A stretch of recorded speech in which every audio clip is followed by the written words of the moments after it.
You know, I've seen people act like that in pictures. What do they call them? Zombies or something? Zombie. What's a zombie? Just what is a zombie? Well, a zombie, there's, Mr. Bill is the living dead. They are the living dead. Get into zombies. It's an army of zombies. No armies could stand. Because a zombie has no will of his own. What is wrong? What is wrong?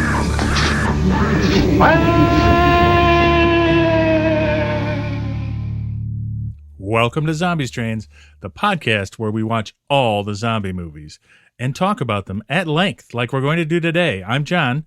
And I'm Andy. I'm Brad. Hey, guys. Exciting movie today. Is this our second Mystery Science Theater 3000 movie? Oh, I didn't know they did this one. I believe Maniac was also... No, it was a Riff Tracks. So this might be our first. I feel like... So we are watching today... The Creature with the Atom Brain. No, which is an exciting title. No. It's Creature with the Atom Brain. There's no the? Yeah. Oh, God. That's important. They had an artistic vision behind that. They did. You're right. You're right. I'm sorry. And this seems like the most, like, Mystery Science Theater 3000 did a variety of films, but when I think of, like, what a generic episode of that show was, like, it's this movie, right? It's 1950s scientists being completely dorky, smoking pipes and wearing fedoras. Like, that is a great insight, John. I hadn't thought about that, but you're right. This has Mystery Science Theater stamped all over it. And also, it's got many ridiculous things to make fun of. But also, I will say, a lot of zombie firsts. So... Well, they might mock this film. I think you and I are going to be excited about all the gnarly stuff in it. I am excited to talk about a couple things in particular, but yes. I'm holding on to my excitement till we get to it. Before we start, we usually talk about, we call out any content or themes that might be upsetting to viewers or listeners of this podcast. And I guess I'm happy to say that there's really nothing in this film that struck me as really going to be a problem. So a little bit more violent, and we're going to get into that than some of other films, but still very pale in comparison to what most of you are used to in zombie films. But Andy, two adults kiss in a bed in this film. Like that is like beyond the pale. That is also one of the things I have on my list to talk about. The amount of kissing in this movie. Something happened between the last movie and this one. For sure. So exciting times. So content warning, kissing, I guess. So we'll put that out there. All right, you want to lay it out for us, Brad? The Creature. Yeah, no, By the way, I believe the Eagles band is Eagles, not the Eagles. Oh, you're right. Oh, man. I don't know how you say it without the, but anyway. We need to start keeping a list of these so I get them right. All right. Creature with the Atom Brain was released in July of 1955. Movies from 1955 include Lady and the Tramp, East of Eden, Rebel Without a Cause, and To Catch a Thief. Science fiction and the atomic age are starting to drive a lot of plots in movies, and more specifically horror movies, such as It Came from Beneath the Sea and The Day the World Ended are both about radioactive monsters. The Beast with a Million Eyes is about an alien attempting to conquer the Earth. Tarantula is about a spider that escapes a lab experiment and becomes a gigantic menace. And there's also a good old Bela Lugosi movie, Bride of the Monster, directed by Ed Wood. Oh, God. Don't you just have a vivid picture of what tarantula looks like? Because this is the era where they would take like a regular insect. I can see it in my mind. Yeah, they would blow it up to big size. Yeah. Okay, carry on. Sorry, Brad. Absolutely. No, it's good to reminisce. Sam Katzman produced Creature with the Atom Brain. Katzman was a veteran film producer specializing in low-budget projects. He produced films for Monogram, including 9 Bela Lugosi. When he moved to Columbia, he made musicals and serials, including the Superman serial. By the 1950s, he began to make movies for the teen audience. He made many rock and roll films that featured rock stars of the era, like Bill Haley and the Comets, and this continued into the 60s with movies starring Elvis, Herman's Hermits, and Roy Orbison. Edward L. Kahn directed Creature with the Atom Brain, and we're going to see quite a lot of his work in the 50s, as he did a lot of these low-budget horror films. Yeah, I was just noticing this. Coming up are Zombies of Moratau, The Four Skulls of Jonathan Drake, and Invisible Invaders. He also directed It, The Terror from Beyond, which is cited as an inspiration for Ridley Scott's Alien. Ooh, interesting. Four Skulls of Adam Drake. That's a great title for a movie. I haven't seen that one. And we're going to watch it. It's on our list. It's coming up. Kurt Sidmark wrote Creature with the Atom Brain. He wrote a lot of genre films. The Invisible Man returns, The Invisible Woman, The Wolfman, I Walked with a Zombie, and Earth versus the Flying Saucers. Interesting. So he wrote one of our season 1 favorites, which is exciting. He did. Richard Denning plays our hero, Dr. Chet Walker. His big break was starring with Lucille Ball in the radio program My Favorite Husband. This program was adapted for TV as the I Love Lucy show, and CBS wanted Denning to play Lucy's husband, but she insisted her real husband, Desi Arnaz, take the role. I think that was the right move. That was the right call. Yes. Denning starred in several TV shows and played the governor of Hawaii on Hawaii Five-0. And he lived to be 80, which is shocking considering how much he smokes. I'm surprised his jaw didn't fall off from all the pipe smoking he does in this film. Michael Granger plays the villain, Frank Buchanan. He started his career in B-movies, but by the 1960s, he was on Broadway playing the butcher in the original run of Fiddler on the Roof. S. John Lawner plays the sidekick, Captain Dave Harris. In the 50s, he did a lot of B-movies and TV. He was a judge on Perry Mason for 9 seasons. In fact, many of his credits are as judges. One of his last credits is for the film Mommy Dearest. In the famous scene where Faye Dunaway, who plays Joan Crawford, stands up to the Pepsi Company board of directors. She's at the end of the long conference room table, and he's at the other end facing her. He's the chairman of the board, who after her tirade, he gives in to her. Huh. And it's interesting because when you watch this film, the acting is very monotone, and you wonder, are these real actors? And then you watch him in something else. You go, oh, yeah, he is a good actor. Yes. Gregory Gay plays Dr. Wilhelm Steig. He had a small part in Casablanca. He appeared in the Commander Cody serial and was the Russian ambassador in the 1966 Batman movie. Which is a fine film for all. Yes. And no doubt that is a particularly dignified role. I'm guessing. Yes, I would assume. Well, they get dehydrated, if you recall. Yeah, that's right. Tristram Coffin plays District Attorney McGraw. He starred as Jeff King in King of the Rocket Men, the first of the Rocket Man serials. And no box office results are available, but Sam Katzman, the producer, was quoted in 1957 as saying that his films never lost money and averaged $1 million in gross against budgets of $250,000 to $500,000. That was a different world. That's your rundown. All right. Shall we jump into what was happening in the world in 1955, July 1955, when this movie hit the big screen? So there's a lot of nuclear stuff going on. That's not a big surprise, I think, if you've been listening to this podcast for a bit. But specifically, this year, the Bertrand Russell released the Russell-Einstein Manifesto, which was sort of a very prominent call for highlighting the dangers of nuclear weapons and calling for diplomatic solutions to conflict. So that was a big deal. I think that's important to point out. Like, I think everybody may know it at this point because of the film Oppenheimer. But the majority, not all, but the majority of people who worked on the atom bomb eventually came out and said, look, we did this one thing. We didn't want to escalate this to a whole arsenal. You know what I mean? Yeah, so it's a whole fascinating piece of history that I think is overlooked. But yeah, lots more nuclear stuff. Arco, Idaho became the first U.S. city lit by nuclear power. Oh, wow. And the year before, the USS Nautilus was the first nuclear-powered submarine. In, I think, 55 or somewhere around here, a second, more advanced nuclear sub called the USS Seawolf was also launched. So, oh, wow. And, John, so this one's for you. So this year, the RAF, the Royal Air Force, formed its first atomic bomb unit. And I just wanted to ask, you're kind of an airplane guy. Oh, wow. Can you guess what airplane would have comprised that bomber force? Is it the Vulcan? Close. It starts with the V. Any other guesses? I don't know. The Vampire. Vickers Valiant. The Vickers Valiant. Okay. Yeah. So, all right. But besides, so lots of nuclear stuff, I guess, is going on. But outside of that, there's some other stuff going on. Disneyland in California opened up.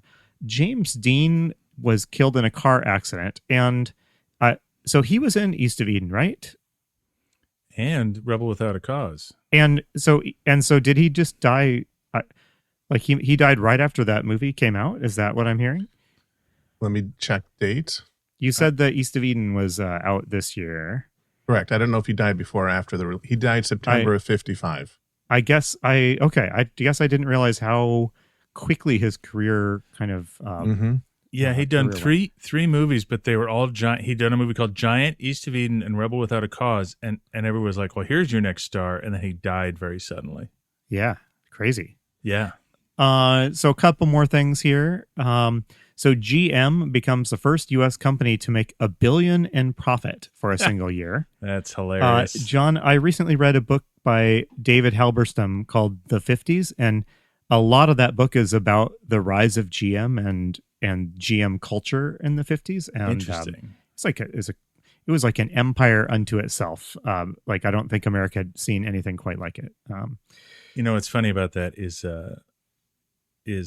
we were talking about billionaires the other day with a friend of mine, and he's a big math nerd, and he said, "I don't think people understand how much money $1 billion is." And I said, "Well, how would you say it in a way that would make sort of astound me?" And he said, "You would have to make $100,000 a year for 10,000 years to earn $1 billion."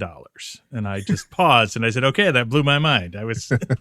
Well, hey, I'm definitely on track then. So yeah, we're all doing good. Thank you to all our supporters. You're getting us just a little closer every day. Yeah. Okay, just a couple more things here, and then I'll be done. The first McDonald's franchise opens in Illinois, so that's exciting. Talking about teenage culture, I guess. The first 70 millimeter film is released. It's Oklahoma with an exclamation point. Yes. Alas, no, I don't think any of the zombie films we'll be watching in the 50s were 70 millimeter productions. I'm shocked. I'd be happy to be proved wrong there. And lastly, Rock Around the Clock by Bill Haley and the Comets hits number 1 on the Billboard charts. Awesome. All right, that's what I got for history, unless I missed anything crucial. Okay, well, let's jump. Would you like us to give it? Sorry, I'm making you do all the work today, Andy. Do you want to give us the 60-second summary of this bad boy? For sure. All right, so first, I guess, did this movie specify what city it took place in? I don't believe so. Okay, so I'm just going to say the nameless city. The nameless city of Los Angeles. Yeah, well, yes. Los Angeles. I recognize Griffith Park, so I will assume Los Angeles.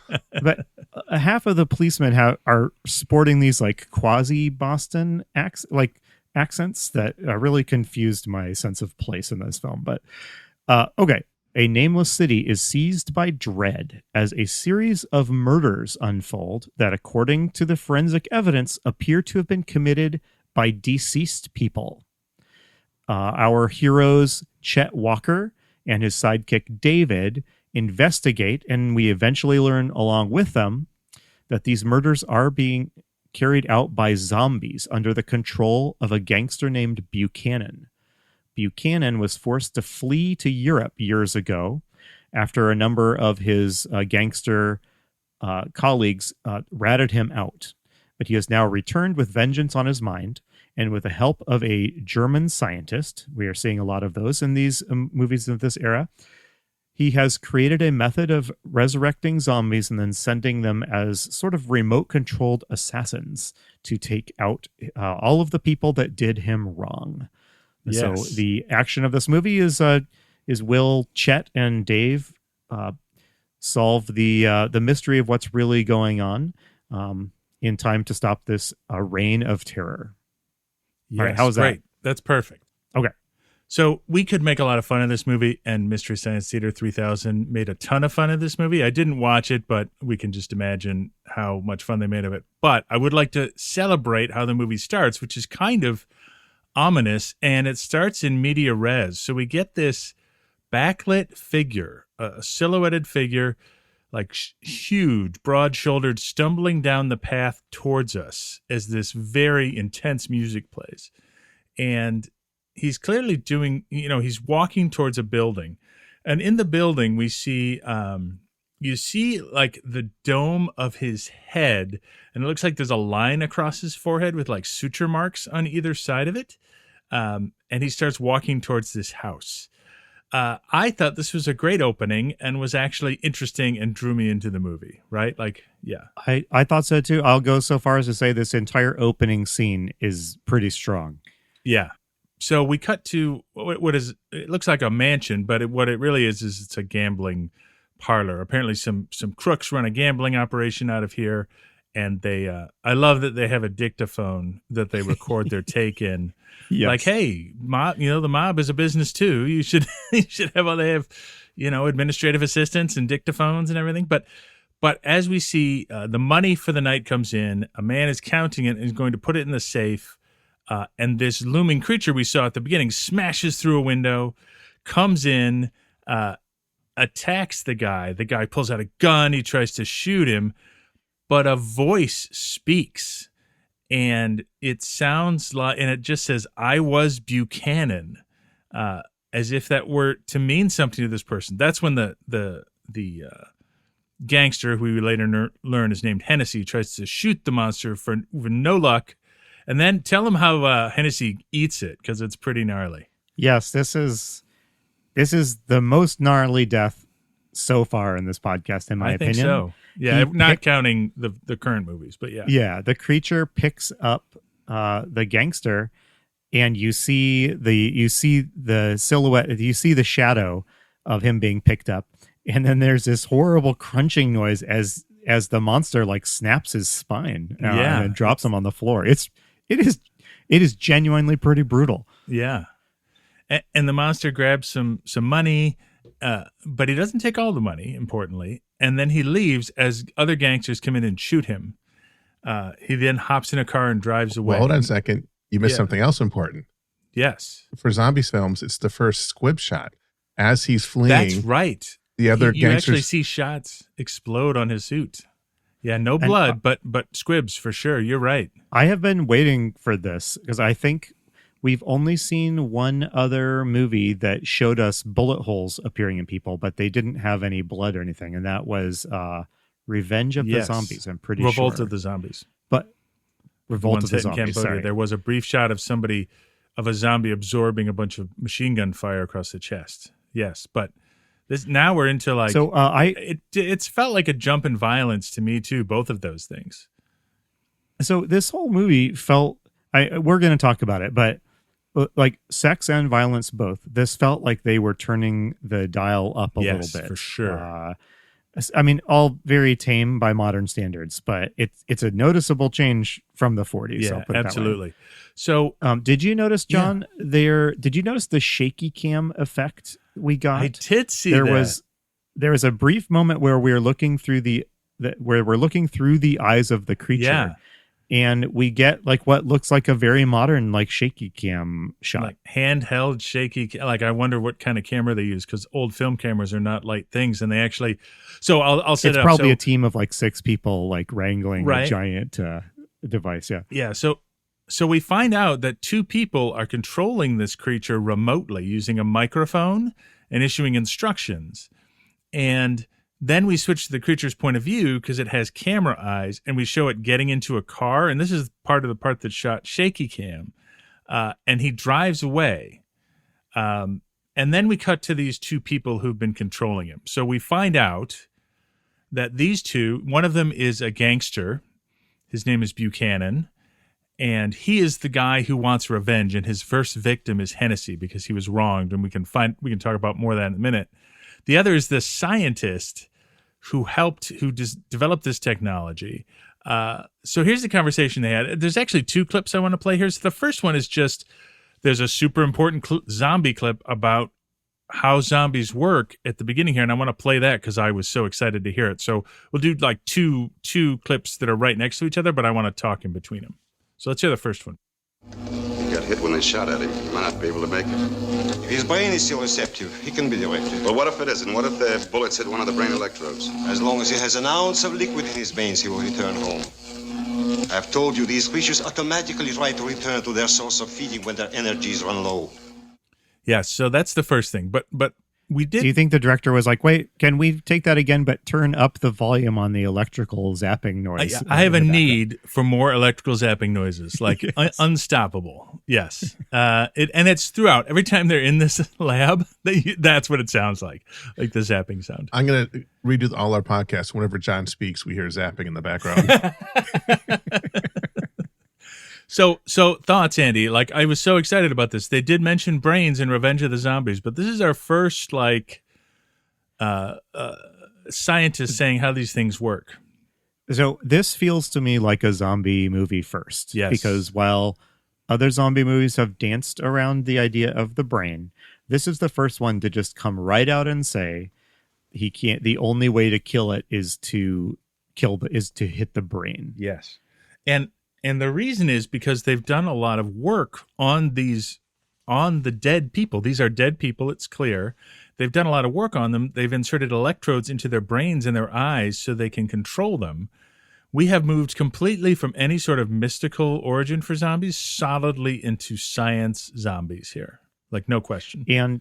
And when we learn about the research that led to this zombie process, yes, it's science all the way back to the beginning. It started with experiments on animals and stuff like that. So it's not like in Valley of the Zombies where it's a scientific process, but someone learned it by going to the Caribbean and picking up a mystical trick, Yeah, and they talk about the science a lot throughout this movie. But before we get to that, but also Buchanan and the doctor lay out the plot for us. So that's the second clip I wanted to play in this part right here. Your creatures helped us get rid of the first one. I see them all die before I'm through. If I had only known when you first offered to help me financially. Dr. Steig, if it weren't for my money, you'd still be experimenting with cats and dogs in that flea-sized lab of yours in Europe. I made it possible for you to prove your theory with human beings. That is true. But my theory was to use these creatures to help people live by doing everything that was difficult and dangerous. You just want to see people die. Not just people, Steig. Particular people. And I'll get them. Every single one of them. So I would also like to say I like that our villain, unlike Zombies of the Stratosphere, has some teeth. You know what I mean? Yes, agreed. Yep. He's got an opinion. He seems really nasty. He's got a great voice, by the way. Yeah, he's not even chewing the scenery like past villains have done. He's pretty convincingly nasty guy, I think. But what did you make though of the, using zombies to do dangerous work? I thought this was interesting because one of my general notes is I wrote, he's a zombie master, but he uses technology instead of magic. It seems like the rise of the techno zombie master. So I think we've seen people use zombies for dirty work before, right? Like Freddie Washington was raising them to kidnap somebody in Owanga. White Zombie. Yeah, my mind went to White Zombie, and I mean, for that reason, this had kind of a dystopian, oblique feel because that seems like the sort of future you could envision if we were suddenly had this species of zombie that we could just make them do all the unpleasant work, right? Yes, and it also kind of reminds me of the solution to the zombies in Shaun of the Dead, where they make them, go collect all of the grocery carts and stuff. So yeah, yeah, it's a little odd, but here's where our movie cuts hard. MST3K. Like previously, it was pretty interesting and engaging. Not that it's not, but to work on the zombie. So the two have to go work on a zombie. The one that came back needs to be patched up. You have to do a lot of stuff to the zombies, I guess. So they put on these huge radiation suits, and they have to go into the secure lab that separates the rest of their layer from the places where they live because there's so much radiation. So they have to crawl on their hands and knees through like this plastic inflated tunnel, and like then they get to the lab. And it's so hard for me to take it seriously and be like, oh, as soon as they hit their hands and knees and we're crawling, which they do multiple times, it's sort of like when the Martians like go down the ladder and walk across the sea and then back up the ladder. Like it's just this painfully long crawling sequence that we get multiple times. Yeah, it's like all the dignity that the villain has just successfully gathered around him is gone as he's shuffling on his hands and knees through this little tunnel in a ridiculous hazmat outfit. Yes. Now, they do some work. He does say here that they were never. He's very explicit that these are dead, reanimated people. Like, there's no question in my mind, right? Yes. I had a certain sense of confusion about the mechanics of this zombie process through the whole movie, despite the definitive statements here. And maybe we can talk about that a little bit later, but it's my understanding that these are all corpses that he has brought back to life. Yeah, later when one of the zombies comes back and is injured or wounded, Buchanan said, "Is it dead?" And the doctor said it was never alive. Yes. Yeah. Okay. Now let's talk about our hero. The police come to the mansion where the gambling was running. They don't seem too concerned about the mobsters gambling. Would you describe our hero, Chet, for us, Andy? Yes. So Chet what is his role in the police department?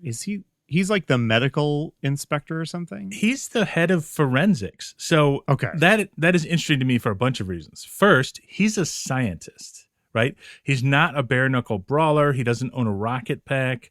Like our hero solving the problem is a scientist, and it's a procedural. He uses discoveries from the scene to solve the crime. So that's the first thing I was so excited about. Yeah. So he is he's a pretty bland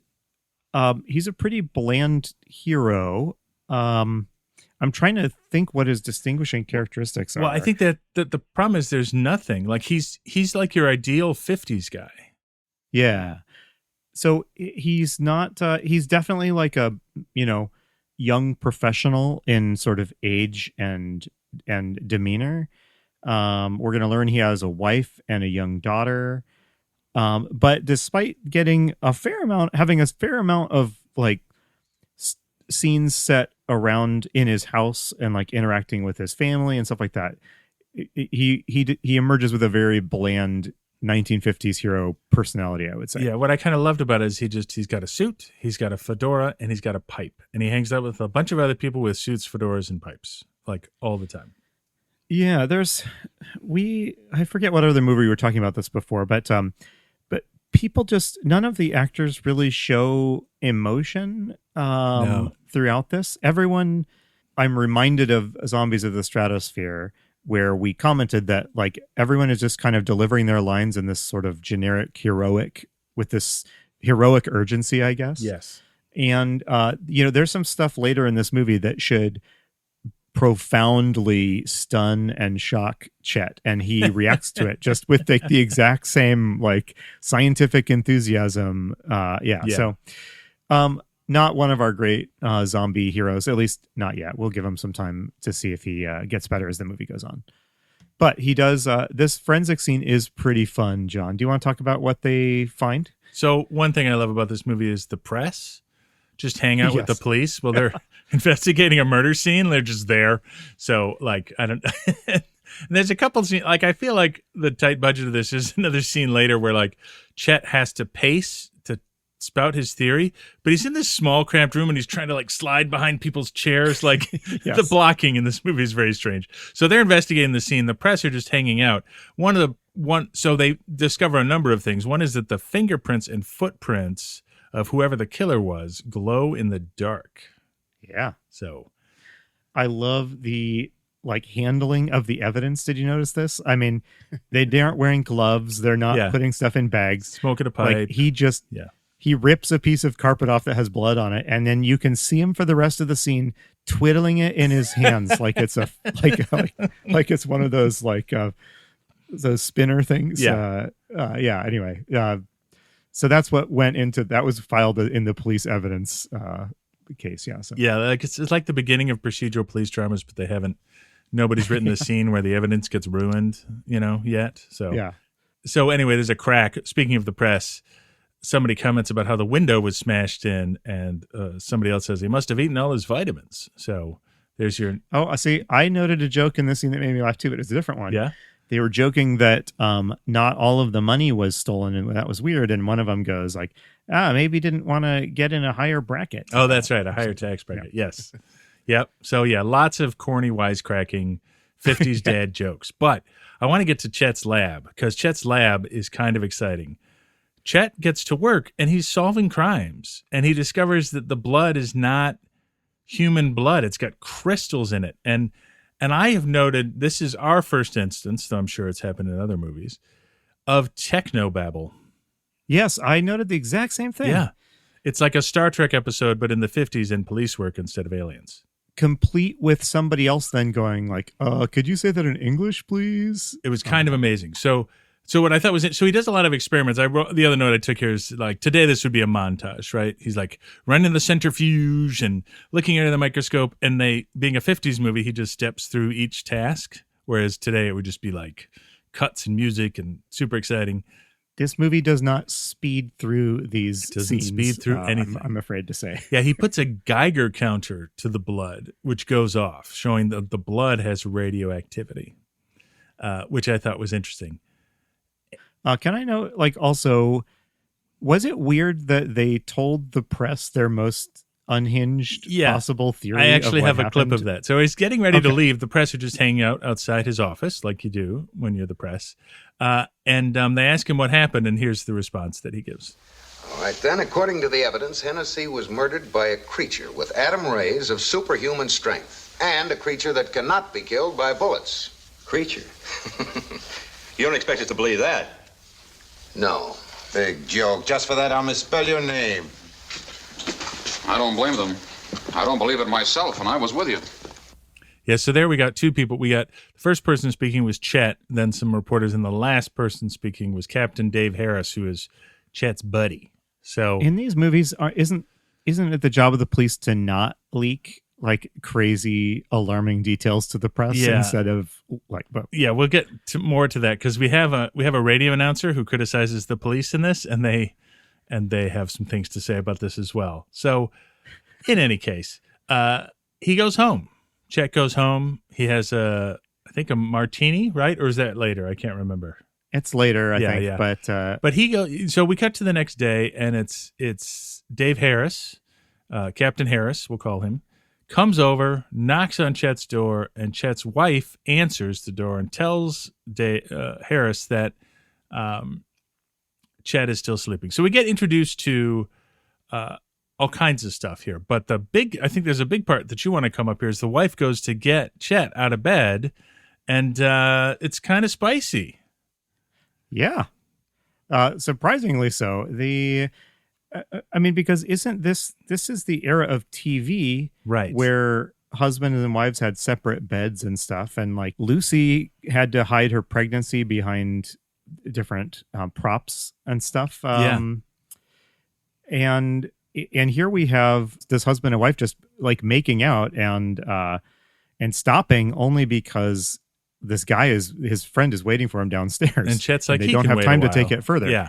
So this, I mean, I don't want to sound dumb or weird about this, but the increase in like physical like sexuality in this movie compared to the last ones we've seen is really dramatic. Yeah, and the violence. So I think we're leaning more into sex and violence. Like some of those things have been suggested, right? Women in their underwear and stuff, but here it's much more direct. But this is not a podcast about changing social mores, though it is, and we'll keep talking about it. But it's really a movie about zombies. So Captain Harris comes in. I don't want to do a huge scene here, but I just want to say we get introduced to Chet's wife, Chet's daughter, Penny, her doll. This is, I think, our first movie that has had a child with a meaningful screen presence. Am I right about that? I think so. For us, yes. I think she's definitely channeling like, it's a little late for her to channel Shirley Temple, but she's got that adorable young kid vibe with the black patent leather shoes and the white socks and so she's trying to, win hearts and minds here. I felt this scene where we meet the wife and daughter felt like it was really strongly telegraphing that they are going to be put in danger by the end of this movie. Yes. And that just has a slightly different feel to it than past movies we've watched. Do you know what I mean? It's more personal. Yeah. Right? So Chet has nothing to do with the zombies. He didn't make them. He doesn't know about them. He's not connected about them. Yet in this movie, his family is going to be threatened by the zombies. And that feels like something with some significance. Yeah, like in current movies, right? Like you wouldn't make Taken with Liam Neeson with it being anybody but Liam Neeson's daughter. You know what I mean? Like family in jeopardy is the main motivation for so many movies today, but we haven't really seen it yet. And like in jeopardy from like an outside threat. Correct. Like most of the movies we've watched are people kind of getting pulled in by their own like shenanigans, like their own family drama or their own relationships or things like that. Whereas this feels, I don't know. I don't want to overdo this point, but this felt different to me. So I think you're right. This film feels like a jump, not only in technology and the way zombies are presented, but just in the culture in a huge way. But let's we can pick things up here a little bit because we just started this movie and there's a lot going on. What Captain Harris is here to tell Chet, though, is that the fingerprints, which were very obvious at the scene, the attacker didn't hide their fingerprints. There's a man named Willard Pierce who had tuberculosis who died 24 days ago. So, of course, Chet has to flee, skip his breakfast. His wife is feeling... I think there's a sense of like the neglected wife in this film, too. Like Chet's always running off to work and stuff. So we start to see that here. Then we get another zombie. Somebody's getting in their car, in their home, a nice convertible. Another gnarly kill. Somebody comes in and closes the garage door behind him, and then what does he do?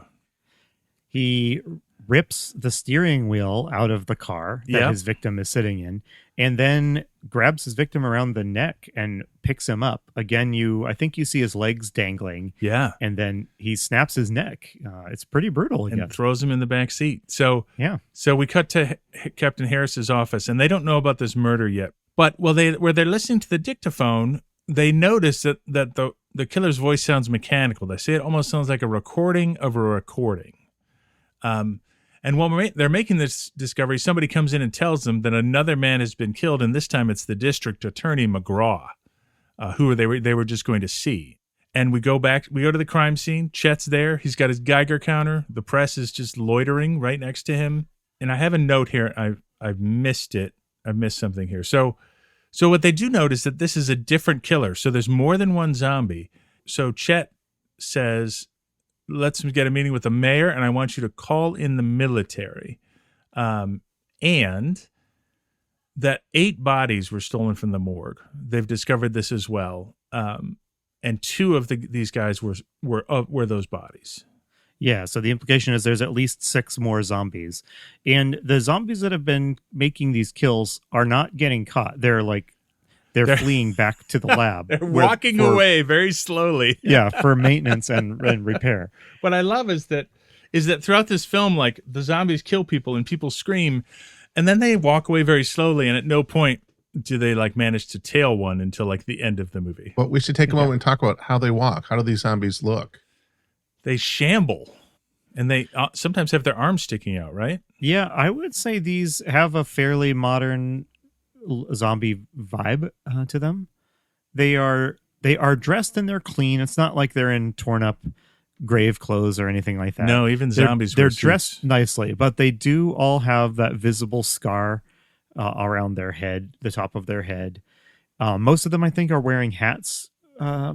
Yes, during when they're committing the murder, so they can pass as regular humans. But that said, they are still pretty slow, and during the first kill scene in this movie, I thought the zombie was moving with like a little bit more energy than past zombies have moved. So I thought we might be onto like not a fast zombie, but at least a more scary and menacing zombie. Right. However, as this movie goes on and we see more of these zombies, they are pretty darn slow, I would say. Yeah. And while they have some ability to speak, it's just in a really flat monotone. They look like they're the zombies that look most like the zombies we're used to so far. Yeah. I mean, there have been other zombies, but these guys walk, they shamble, their arms are sticking out. They're super violent. So, John, I'll obviously you can continue guiding us through this. I bet we can probably speed through a lot of the second act. Yeah. Where there's a lot of like just kind of repetitive scenes of people meeting with military leaders and police trying to kind of piece together all of the stuff that we, the viewer, already know. I found it a little aggravating that we were told right up front the whole backstory of what was going on with these zombies, but then you have to sit through a lot of scenes of the heroes slowly piecing it together.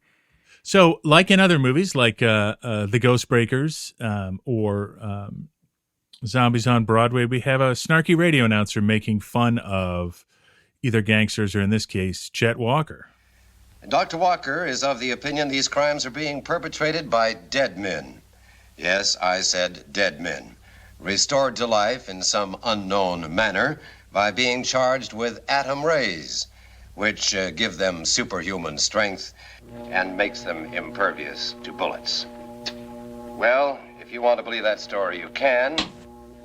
And what I love about this is that last bit, Buchanan and his German doctor friend were listening to it in the lab, and they say, and the gangster says, "Isn't it time to feed them?" Which sounds ominous, but they just really eat radioactive material. However, Yes. at this point, Buchanan and the doctor, Buchanan decides he's got to kill Walker too because he's too smart. So the plot. This is the plot. We get a lot of. We're sort of going to move ahead here, but there's a general involved. They're going to do surveillance. They're going to try to use radiation detection tools to find out where these zombies are coming from. More crawling through the tunnel back and forth. There's a lot of that. But then they send a zombie to kill Chet.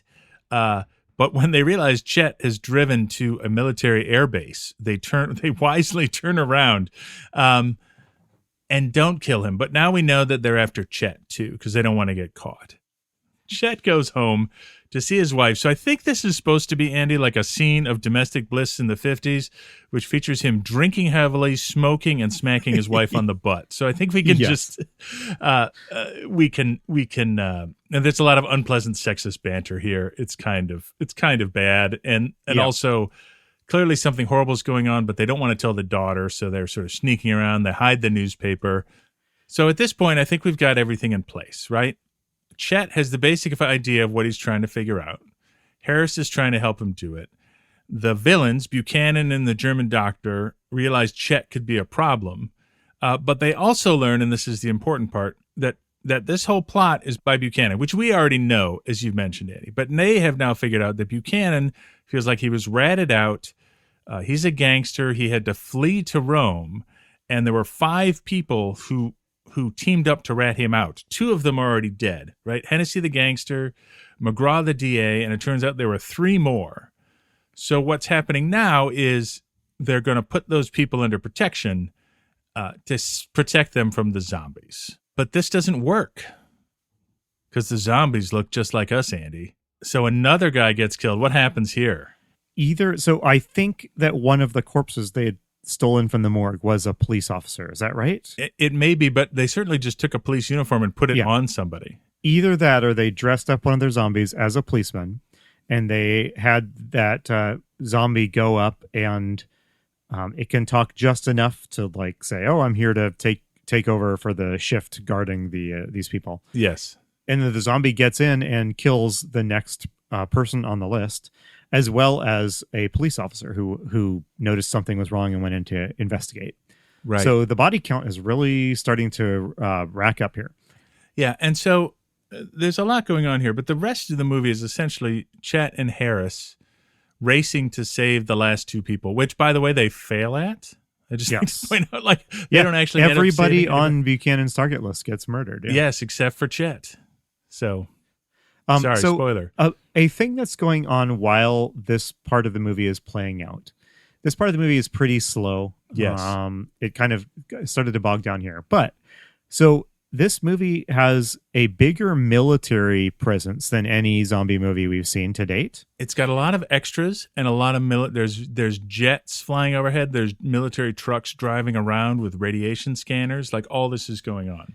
Yeah. And this felt like, a precursor to modern zombie movies, where a staple of modern zombie movies is that there's some sort of military presence trying to keep order. And, in modern zombie movies, that never works. But here, it just felt really of the times in like the 50s. There was jet planes flying patrols over the town. John, did you identify the planes? I think they were shooting stars, the T-80. Okay, I thought they might be F-9 Panthers, but... Oh, you might be right.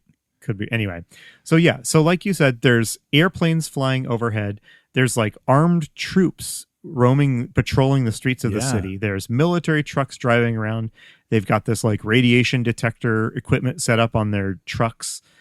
And just overall, this was by far the biggest like it didn't seem like a coincidence that in the mid 50s here we have a movie where suddenly the military is a big part of, like, this is the opposite of like the incredibly local zombie problems of zombie movies in the 30s and 40s. And this relatively minor killing spree has been enough to bring in the U.S. military to basically put the town under martial law. And I think Chet suggests this because of the radioactive nature of the zombies. And I think that's why he wants to involve the military. Okay, yep, that does make sense. Yeah, so there's a scene we're not going to go into in depth here where he goes to see a neurologist to ask some questions because he's trying to figure out how this brain control works.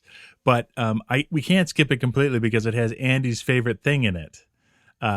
He's explaining how the neurologist is explaining how this might be possible. And what does he show Chet? A video of a dog, right? Yeah, he sets up a film projector and plays a video of neurological experiments on a cute dog. And I'm like, Andy loves a science movie in the middle of his movie. So, yes. This was a painful thing, partly because so the point of the video that he's showing is so this dog is allegedly is being controlled by scientists who can input a command and it makes the dog bark. But it just looks like the dog is just kind of barking and doing regular dog stuff. It's like a really unexciting movie. It asks the question, why would you conduct this experiment? Because you could just train a dog to do all these things. Exactly. So, yes. And I mean, it's like, well, I guess I'll just take your word for it that they are ordering it to walk in a circle because dogs also just do that normally. Right. It would be more interesting if they could control the dog and make it stand on one leg or something like that. But, yes. The final thing he says that they figured out how to do is they can send electrical impulses to, quote, the dog can be made to resent its food. Yes, that's my favorite one. That is the culminating scientific breakthrough. They can send an impulse to make a dog not be hungry. I know. So, that's scary. I'm making fun of this, but this is an interesting thing that feels of the time. Specifically, It feels like science fiction of the time, where a lot of kind of vintage sci-fi and modern sci-fi, I mean, The Last of Us does this. It starts with the premise of here's a scientific fact that we have observed in nature or in animals or something like that. In this case, it's that bodies can be manipulated to some extent by electrical manipulation of the brain. We get some great technobabble where they refer to it as amygdala stimulation. Exactly. And so, I mean, that is not portrayed, realistically in this movie, but that is a thing that is a real scientific idea. And so this movie, like a lot of sci-fi movies, its premise is basically, what if this were the case, but it were applied to humans? Right. It's sort of like Jurassic Park is the same thing, right? Like they'd done some we'd managed to clone like a sheep, right? But let's take 10 steps and get it so you can extract, this DNA from amber and create things from scratch. It sort of takes a very simple, technically possible thing and expands it into this giant thing. Yeah. Think about Last of Us the whole premise of The Last of Us is, well, there's this zombie fungus in nature that affects ants. What if it affected humans? And then we have and that is a horror story all of a sudden. And I do think this points to, this sort of intrinsic nervousness we have about our own technology, right? Yes. It's we're really amazed by this. What an incredible discovery. But in the back of our minds, well, what if this were used on people? Or what if, what is the end point of the journey that this discovery has started us along? And I think just culturally, I mean, every horror movie, 80% of horror movies are built around a premise along these lines, right? And culturally, we're just really nervous. There's this real fear that goes along with our awe and excitement at science. Yeah. And that must have been doubly so in the 50s, I think. Yeah, and everyone's afraid of the atomic bomb and atomic energy, and here we have creatures powered by it, and they're terrifying. So the plot sort of accelerates, if we can say that. I think when you're almost at a stop, anything you do is accelerating, so we'll call it accelerating for this movie. But what happens is the gangster does not want all these airplanes flying around and these trucks trying to detect him, so he calls the mayor, I believe, or the governor, and says, if you don't stop all this, I'm I'm going to have the zombies wreak havoc on your community. And the horde attacks, right? So they're making a calculation. Our heroes, Chet, the general, the mayor, Captain Harris, should we stop looking for him, or should we keep going and just handle the zombies as they come? And they decide to keep going. And then we have this destruction montage. Yeah, this is crazy. This is crazy, and it feels like an apocalyptic zombie movie. It does. Yeah, they have these shots of like the zombie looming towards the camera, and then like a train, falling off the tracks, or a car crashing or something. These zombies are causing mayhem and then getting away, which is hilarious. Yes. Yeah. There is. I will say that I got a little glimmer of like the fear of these zombies being unleashed. Right? It's zombies gone wild here. It's starting to feel a little apocalyptic. Because these zombies are, they're more like Terminators than zombies, honestly. They're pretty powerful. And, yes, I agree. The idea of him, sending his whole horde out into the city just to start killing and causing destruction, that's actually pretty terrifying, at least in the abstract. I wouldn't say this movie is very terrifying, but... Yes. Yeah, I agree. And then our newscaster, after this happens, our newscaster has changed his tune, which cracked me up completely. Let's hear the half producer, Brad. And with the murder of Jason Franchot last night, I must apologize for my recent skepticism regarding these radioactive creatures. It seems they do exist, and they are prowling the street. Yeah, so thanks. Everything is just delivered in a way to cause the maximum amount of public panic, by the way. Yeah, I know. Like bad choices around. So in any case, Buchanan decides what he's got to do is kidnap the gangster. Buchanan has to kidnap Chet Walker to stop the plot so they won't get discovered because he's not done killing people yet. However, it's all foiled because Chet says, hey, Captain Harris, will you take my car home and I'll take your car home for some obscure reason I just made up? All right, I'll see you tomorrow. And so poor Captain Harris gets kidnapped instead and brought back to the evil lair. Well, Chet goes home and has a martini with his wife. Yeah, and killed and zombified. That's pretty grim for these movies, honestly. Yeah. Again, it's and it's done by somebody who's impersonating a soldier. So they take him back. They crawl through the tunnels, crawl. They put him on the lab table, and they turn Captain Dave, who Penny, the young girl, calls Uncle Dave, into a zombie. Yeah.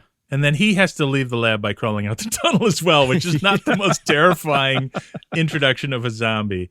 They've made an upgrade to Uncle Dave. They're able to stimulate his larynx so that he can speak in his own voice. All the other zombies sounded like Buchanan. But this one can sound like Dave. And what are they going to do with this newfound power? First of all, they hand him a giant knife.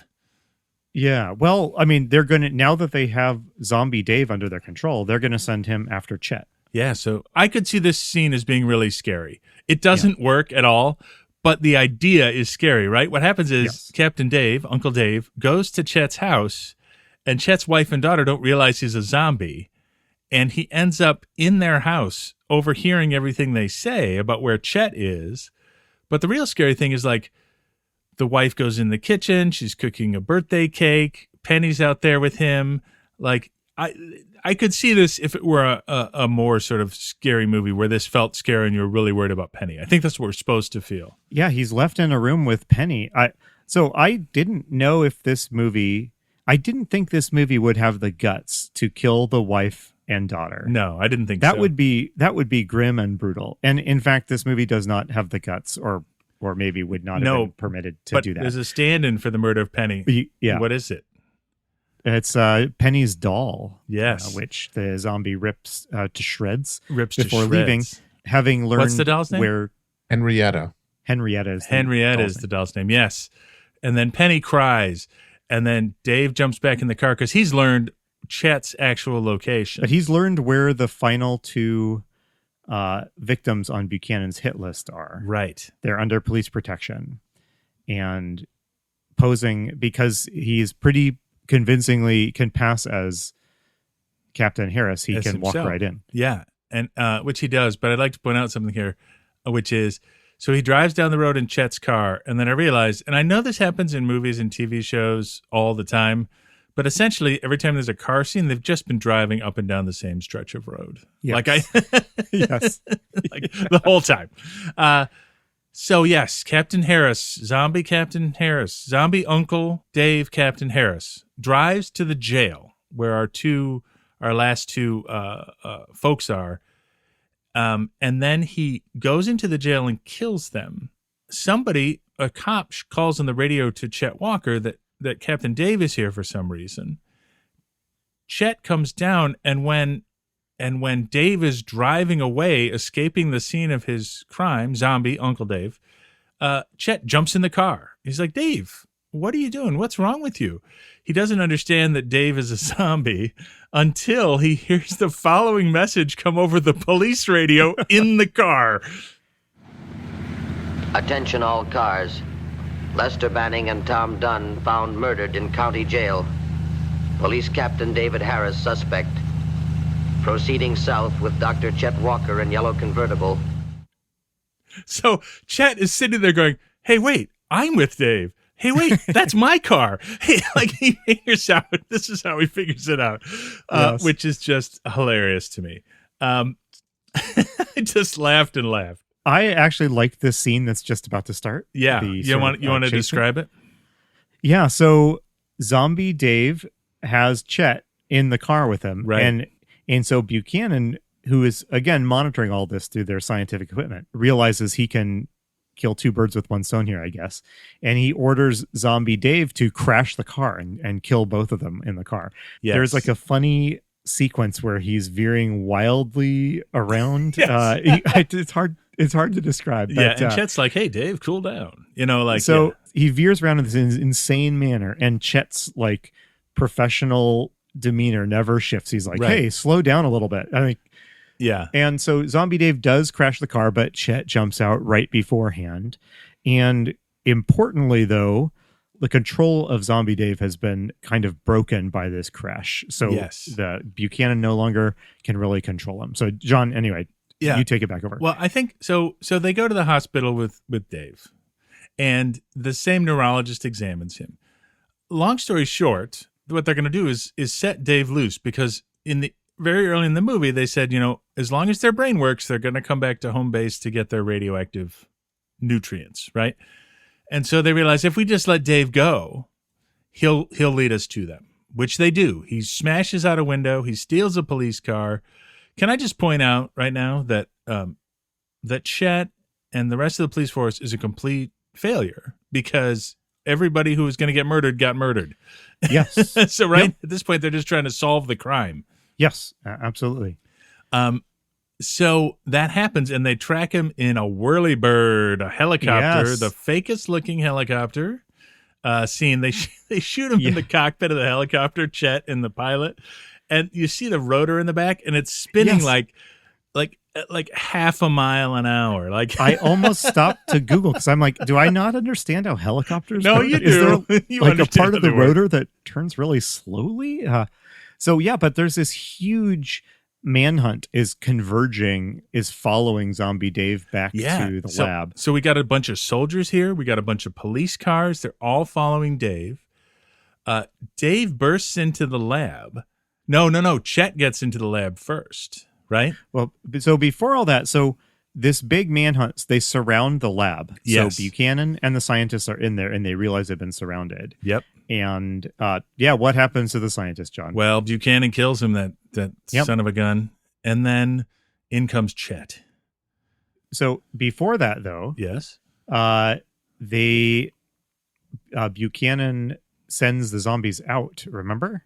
That's right. Yes. So he sends his horde of 8 zombies, and they're out there tussling with the cops and the soldiers, and the soldiers are shooting them, and nothing is happening. And the zombies are They even throw grenades at them. They throw grenades at them. It's like an all-out fight. And while this is going on, Chet goes in. So they've decided, first of all, just for an excuse to get this fight going, they've decided, well, we can't bomb the place because there's radioactive stuff in it. It could throw it into the air. So Chet goes in there, and he fights Buchanan, but he's no match for Buchanan. However, who comes to save the day to save Chet from his fate. It's zombie Uncle Dave. It's zombie Uncle Dave. He bursts in, he kills Buchanan, and then Chet smashes the place up. And when that happens, all the power goes out and the zombies cease to work. They all fall to the ground. And it is kind of suggested the zombies are like slaughtering the soldiers out there. They're kicking butt. Impression. Like the soldiers have no chance. I found that. Yeah. I want to talk about this more at the end, but absolutely. Yep. And then the movie ends. We cut to, first of all, like Dave is smashing this place up and everything's catching on fire. And I'm like, this is the guy who didn't want to cause an explosion 2 seconds ago. Exactly, yes. But they go, so that we cut to Penny's birthday party. She gets a new doll. She's decided she's not mad at Uncle Dave anymore, so she names her new doll Dave, which is absolutely delightful. Yes. And then she blows out her birthday candles, and there's a newspaper headline about how all the zombies have been stopped. So, do they suggest that like Dave might be salvageable? I don't think so. No, they're just lying to her to tell her that Dave's going away for a while. It is ambiguous, though. It is I was ambiguous. wondering if they were lying. Yeah. Okay. Yeah. So anyway, that's our movie. We went more into the plot than we normally would, but the problem is, or the great thing is, there's a lot of zombie stuff buried in here. Yes. Yes. Like I wrote down again, is this another missing link? You know, like it feels a lot like they're not mystical zombies. They are not contagious zombies, but there is a horde, and they are sort of unstoppable and mindless. So anyway, let's get into it. Yeah. Yeah, let's jump into our questions. Is there a hero party in this movie? Absolutely. Yeah, there's Chet, Dave, Uncle Captain Zombie Dave, and there's various other assorted people, but that's really our two heroes. And I would stretch things a little bit to include his wife and daughter in the hero party. Yeah. In the sense that he has people he needs to keep safe. That the party includes, I guess, what you might call some kind of some people that need to be kept bystanders. safe. Yeah, innocents. How does the party do, John? Not so great. How many of them survive? We've been keeping answering this question by saying they're fine, but not this time. Yep. Dave gets turned to a zombie. So this is a first. This is like a first for us, I think, where one of the heroes, though it did happen in King of the Zombies, where the scrappy Irish guy who played Captain America in the Captain America serial we keep starting to watch, he gets turned into a zombie, but I think he turns back. But this is our first, like, Dave is one of the heroes, and he becomes a zombie. Yeah, he's just a straight up zombie casualty. Yeah. I think that is a first. Absolutely. So, is there a zombie horde in this movie? 100%. I know it's only 8, but they behave like a horde. Like, what do they do here, right? They go around destroying infrastructure, blowing up trains. They fight soldiers, and they are winning. Like, this is. There's only 8 of them because of the budget, probably, but this is a horde for sure. Yeah, when they come shambling out of the house at the end to attack the soldiers, that could be a bit from a modern zombie movie. Yeah, I mean, these slow-moving guys shambling inexorably forward, not responding to bullet shots or anything like that. Yeah, they don't bite people, but they strangle them.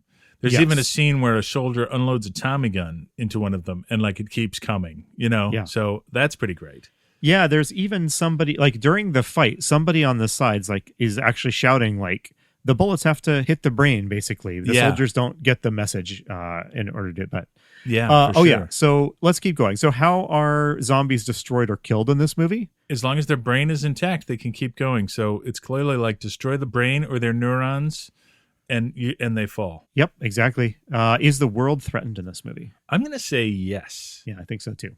Because the zombies are used to terrify the citizens of this town to execute threats.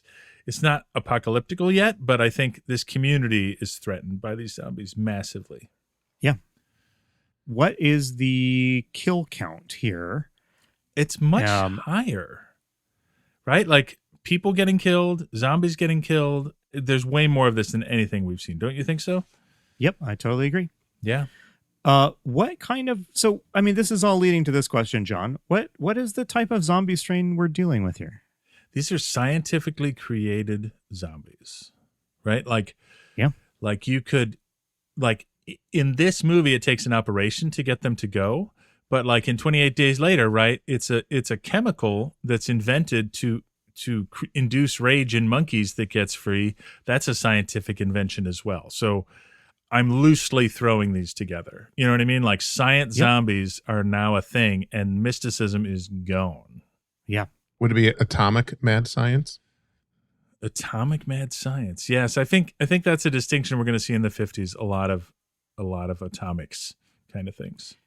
And it certainly feels like we are firmly in the era of the science zombie, Yes. and that, I imagine that we will have some zombie movies coming up that throw back to the more mystical approach. But this feels like a direction that we are charging speedily along, right? Yeah, it feels like we made up a lot of ground in one very silly movie.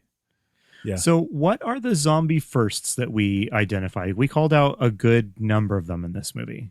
Yeah, scientific zombies, a zombie horde. Like we've had some hordes before, but this is a really maybe it's not a first, but a super identifiable horde, and the sort of army, trying to save the world, like a military response to zombies. That's a first here, which is going to become a staple later. Like, yeah. What else? What other first do you think we have here? There's a lot. I think we've covered them mostly, but except for, let's wait till the four pillars in a minute. Yeah, let's do the pillars, and then I've got some questions for you. Yes. All right. So, John, does this movie feature an apocalypse?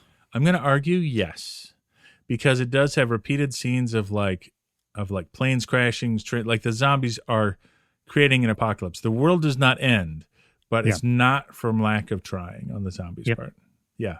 Is there contagion in this movie? There is not. You have to be turned into a zombie by a scientist who knows how to do it. It's a process. And then I would say that in this movie, that is the main thing that prevents this from feeling like a modern zombie movie. Yeah, I agree. It has so many of the other pieces, but that biting and contagion is totally absent. Yeah. Are there tough moral choices in this movie? I think so, right? They choose to let Dave loose, right?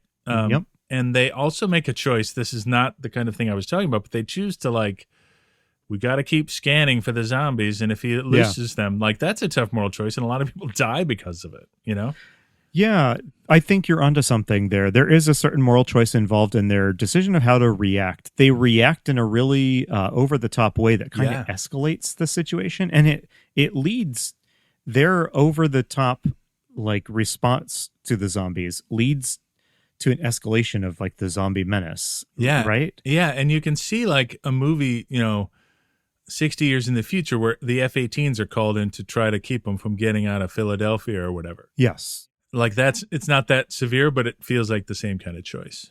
And lastly, do loved ones turn against you in this movie? Absolutely. Captain Uncle Zombie Dave threatens Penny and her mother and destroys Penny's doll, which I think is just a stand-in for Penny. It's not an era where you can kill a child in a movie, so let's suggest it strongly by having the doll get torn to pieces. So yeah, for sure. And then he tries to kill Chet by crashing the car they're in. Yeah, absolutely. There's textbook loved ones turning against you in this movie. Yeah, 100%. So, but we're in the 50s now, Andy. So I have some questions for you.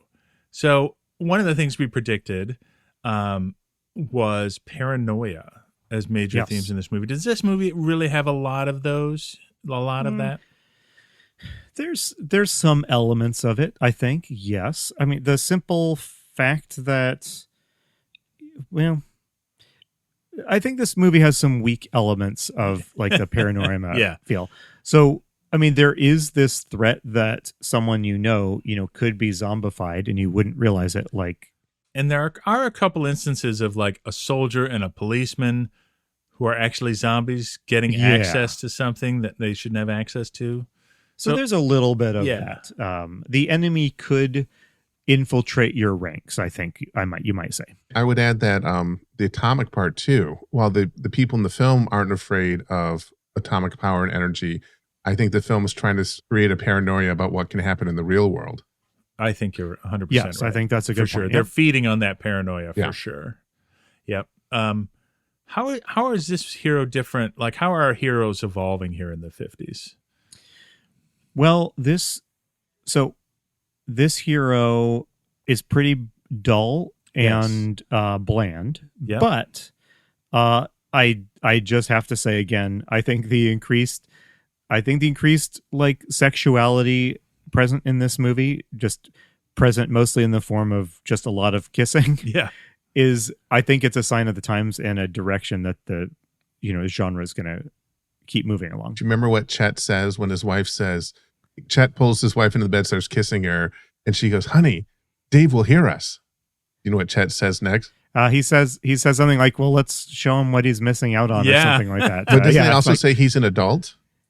Yes. That this is what adults do. It's an acknowledgement that this is real and healthy. For sure. I think Uncle Zombie Dave, Captain Dave, is a bachelor. So yes. Yeah. There's I didn't mention this, but there's more than a little like loathing of Dave, I think, in the wife's some of the wife's dialogue. Absolutely. She doesn't seem to really appreciate Dave hanging around the house as much. She's very frustrated that Dave keeps taking her husband away to do work when she wants to hang out with him. Yeah. So we are still in the land of like the hero is a young professional. He's married. He's responsible. Like he's kind of a young child. He's on like the cultural track that, mid-century America wants everyone to be on. There's no one in this movie that isn't white.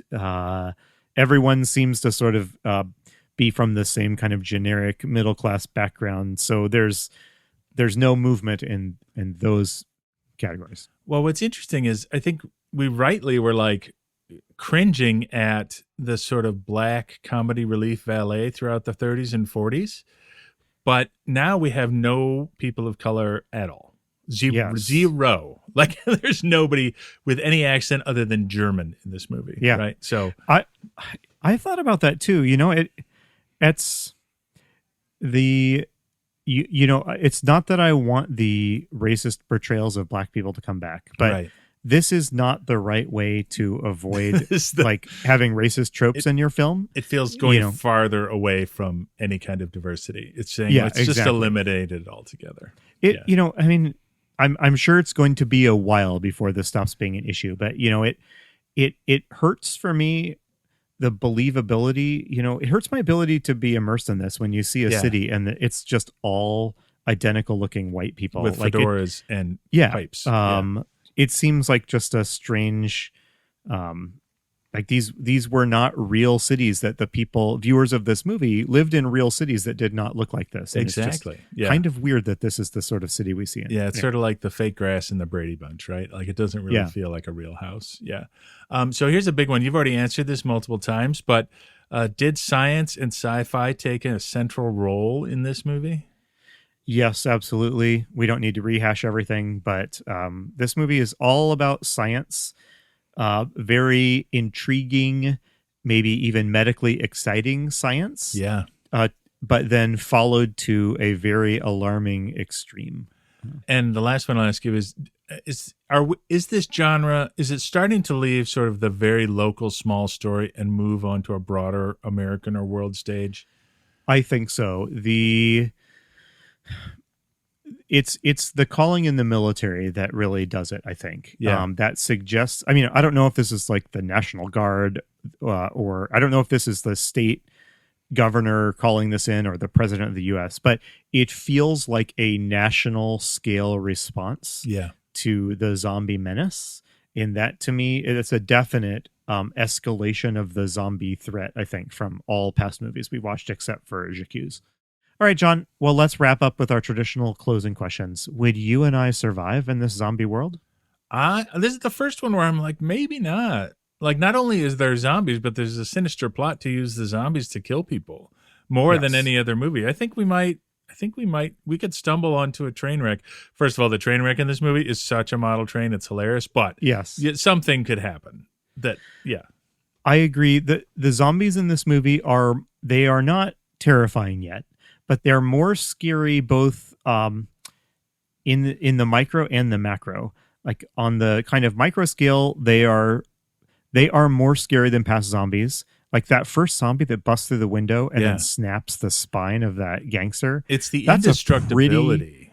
That's a pretty scary thing. These zombies have like more, like I mentioned, the Terminator, they have more kind of unstoppable killing machine energy to them. Right. So even while they aren't really fast, you could imagine this thing just like following you and being impossible to shake. And That kind of zombie might be able to get me. Yeah. But on the macro scale, these are zombies capable of creating societal level chaos. Yeah. And so, that sort of chaos I could see getting me as well. So I would say my survival in this zombie world is a little up for question. Yeah, absolutely.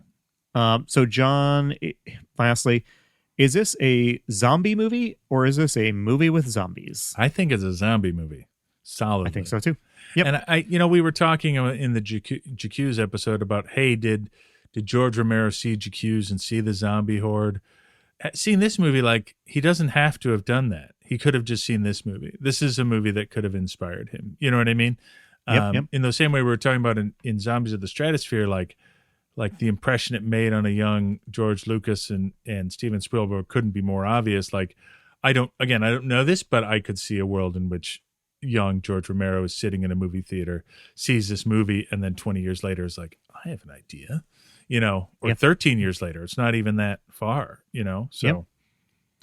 John, do you recommend this movie generally and then specifically to the zombie fans that listen to this podcast? Look, there's a reason it was on MSC, on Mystery Science Theater 3000. It's not a great movie, but there's so much good zombie stuff in here that if you're a zombie fan, I think you should see it. I agree too. I feel like we have our excitement at these new tropes has maybe dominated our discussion here. I do want to emphasize it is a kind of a clunker of an actual film. Yeah, it's pretty bad. My favorite bit is that, like, before cell phones, apparently everybody knew where everybody was, and they would just call and like get them at that place. Like, yes, yeah, it's a clunky movie, but there are so many tropes here that I think it's worth watching if you're a zombie fan, for sure. So, absolutely. But maybe you could probably watch the Mystery Science Theater version of it, I would say. Yes, I think that would be okay. In fact, I plan to do that. So. Yeah. So having said it was a clunker, that means the next one is probably not going to be, right, Andy? Well, we've had so far in season 3, we started out with season 2. We started out with that bad cereal, and then, well, I don't know. There's no pattern to this. No, I'm just crossing my fingers. We're trying to impose order on a chaotic world or a chaotic producer, anyway. So what's next, Brad? We are going to 1957, and here is the poster. Maybe all of that talk about science zombies being the way forward was not true on the basis of this one. This is called Voodoo Island. John, will you? I'll try. Okay. So, first of all, the illustrations on this are hilarious. There's a screaming woman who's being attacked by some sort of creature, which I think is supposed to be a giant snake, but it's so poorly drawn, and it has arms. It has arms. So I can't tell what it is. We've got like a lizard man of some sort. We've got a picture of Boris Karloff, who looks like he just got hit in the side of a head with a shovel. Like his mouth is hanging open. And then there's like a green-faced, fanged creature right behind him. And in big bloody letters on the front, it says, Boris Karloff, Voodoo Island. Would you like to read the text? Yes, there is a one word. The word supernatural is across the top of this, which is a very funny word to put on your poster. And I assume that the creatures are not Adam Powered in this. There's also a great description. Would you like to read what this movie promises, Andy? The weird jungle of cobra plants that feed on women and rip men apart. Well, there you go. Okay, I think that is my favorite poster blurb so far. It's better than dynamic sex I am worried, however, that it is a lie and it's not going to be nearly as gratuitous as it sounds. I don't think we're going to see one man get ripped apart. That's my I don't prediction. think so either, yes. Yeah.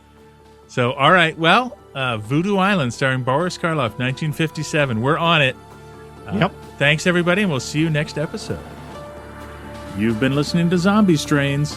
We'll be back next episode to talk about another zombie movie. If you enjoyed our podcast, please take a moment to rate us in your podcast app of choice. Tell a friend. Follow us on Instagram at Zombie Strains. All of this helps like-minded people find the show. See you next time.